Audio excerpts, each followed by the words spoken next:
Well, howdy there, Internet people. It's Bo again. So, today we're going to talk about a mess. What's next, right? Where are we going from here? That's the question.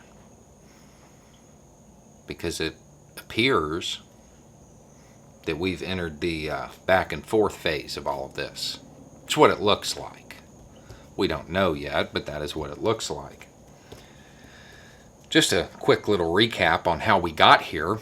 It started as a discussion, debate over civil rights. Then it moved to marches. The marches got rough. And now it certainly looks like it's one of yours for one of mine. I will let the people from Belfast tell you what happens next. I have to go look for my coffee grinder, apparently. See, the thing is, we're already there. If you've watched this channel long enough, if you've watched my videos about this topic in particular, you know I've gone to great lengths to explain how these things start, how they grow, how they mature, and what they become. And if you go back through the videos, when I talk about what they become, I use the same phrase over and over again because it's the best way to describe it, and it's really easy to remember. When these things mature, and they're right there, they're at the point, they become a PR campaign with violence. We don't know, at the time of filming, we don't know what happened. We have no clue what happened in Portland.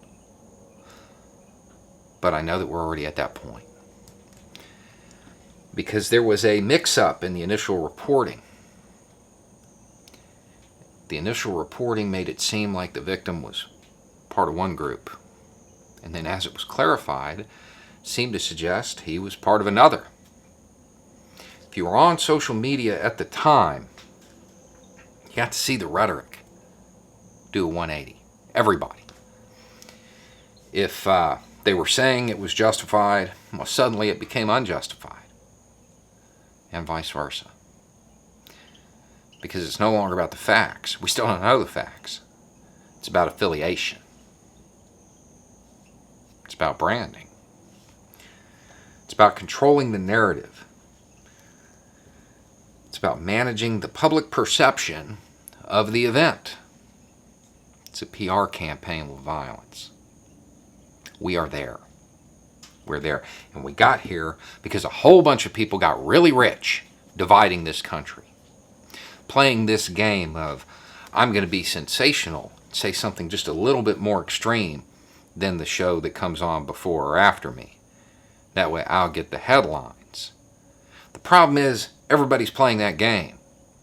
So the rhetoric just became more and more and more extreme until people were justifying and defending the indefensible. I'm looking at you, Tucker Carlson. This continued for years. And you have politicians.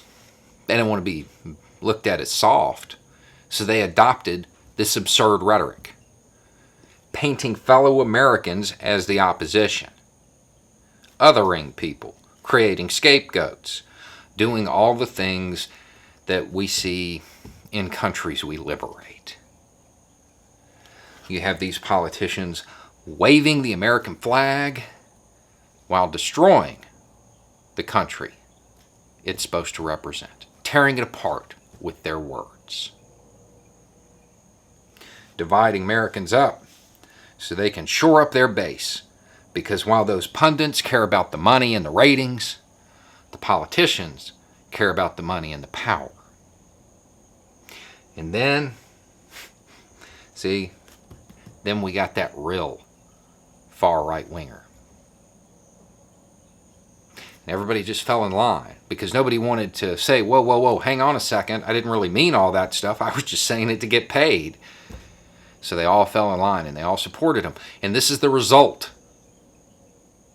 Steps away. We are about to go through the door to the unimaginable in this country. And it was all over money and power. It's all a bunch of rich old guys trying to secure their place in the world, playing up ideological gaps that initially weren't really there. But as that rhetoric got used and people got moved further and further and further to the right, then they developed. Then they became real. They weren't there in the beginning. And now they are. And we see the results in the street as they continue to push a leader who profits from Americans being divided. What this country needs now more than anything is leadership who can unite, bring people together, make people realize, especially those who are out in the streets right now, make them realize they have more in common with each other than they do with their representative in D.C.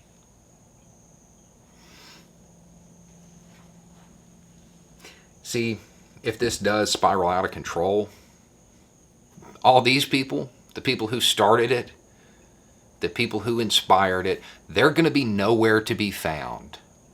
They will be safely on set somewhere, or they will have a security detail protecting them. Your family won't. This country needs people who can unify. Needs people who can help heal the wounds that have been torn open by inflammatory rhetoric. This country needs to stop watching those who go out of their way to inflame and incite.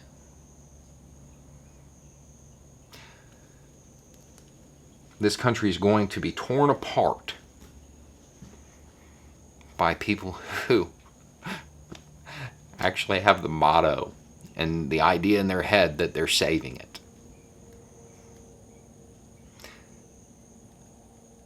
The country isn't going to go backwards. It's going to continue to move forwards. How that happens, well, now that's up for debate. Progress is always difficult. But it doesn't have to be like this. All it takes is for people to realize their mistake and take a step back. Start talking to each other. Stop kicking down, trying to subjugate others and impose your will. That's all it takes. And we can do it. But there are a lot of people with a lot of power right now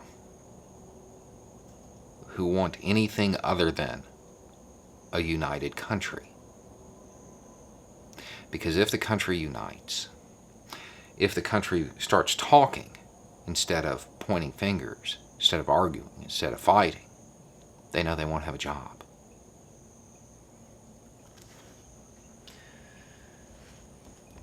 You need to think back. This is especially true of a voting base that is most loyal to one of the biggest offenders. You need to think back through your life and try to remember any time that was like this. And whether the changes that are going on right now, the things that the Democrats are half-heartedly advocating for, like Medicare for all and stuff like that, if that's more inflammatory than, say, I don't know, ending segregation, it seems kind of like a small thing in comparison, right? So why are we suffering the same types of civil unrest? Because it's a manufactured enemy. Donald Trump has gone out of his way to divide this country, to keep you loyal. He's gone out of his way to get you to view anybody who questions him as fake news, as false. Only Donald Trump knows the truth. Only Donald Trump can guide this country. The thing is, he's been guiding the country for 4 years, and this is where we're at. If he could do all of this stuff, why hasn't he done it?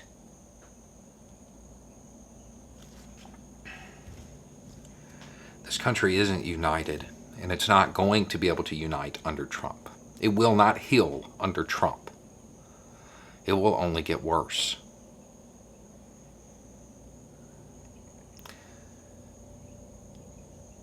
These pundits, these people who thrive on fear and anger, they've driven the country to the brink. And they've done it while wearing American flag lapel pins. We haven't gone through that door yet. But we're really close. And the mindset is already there. It's already about the narrative. It's already about the PR. All it takes now is for somebody who can't really see what they're doing to go too far. And then it's out of control. Then it's done.